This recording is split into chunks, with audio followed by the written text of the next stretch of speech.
Well, my name is Charles Jeffrey Coots. I teach at Jackson Independent Schools. Um, and my grant, G Suite certification for students, um, is something that I think every student should at least attempt. We have several types of certification, but this one right now is hitting at home quite a bit. As you can see, I'm a level one, level two trained teacher, and I'm also a certified trainer. And I do provide those services out to different organizations as needed. So, being a trainer of teachers, my next step is to say, hey, let's hit our students. And so, what I did was first, of course, I had to recertify myself because every so often you have to recertify. So I did. I recertified level one, level two, and my training certification. The reason I did this is to make sure that I was up on the latest tools with Google.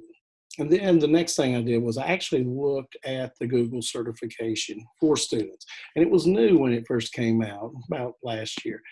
So what I'm going to do is I'm just going to quickly bring it up. And as you can see here, it basically is a breakdown of these items, okay?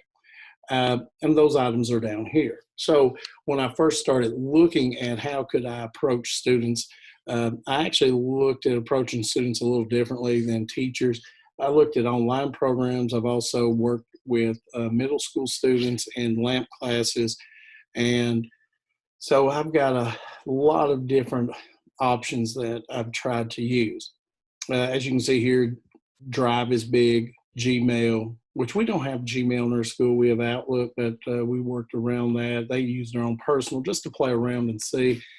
Hangouts, and of course right now, Google Hangout Meet is really useful with NTI, especially during this COVID-19 issues. And it was great because our students were already up on board with those. Working with documents, sheets, and slides. And you'll notice that this, if you have taken level one and level two, is a little different than the one for teachers.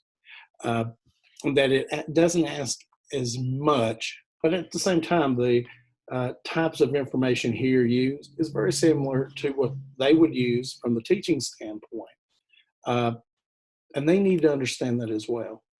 So why did we do it? Of course, with the loss of my certification program at our district, we need to find a different certification program that would actually help our students to become, as we want to say, digital citizens and so forth. There's also a legislation requirement that students have to meet to be technology competent. And this tool and getting the certification is one of those things that would help lead towards those things.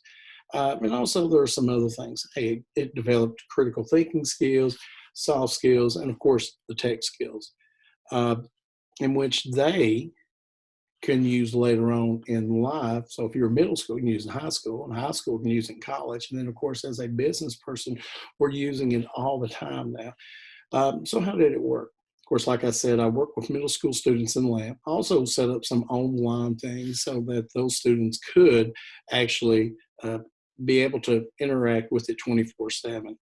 The coursework. In this case, you were looking at, hey, we use Google Classroom. And of course, that's how I use most of my stuff. So my students join. That way I can control what we were doing. I can monitor their work and so forth. We created videos on how to use these tools. And so when I looked at the breakdown of each one of those components, we created small video segments that would focus on the students so that they could achieve those pieces. And then, of course, we did little tasks like, hey, create this, drive, rename this, share it with this person, and so forth.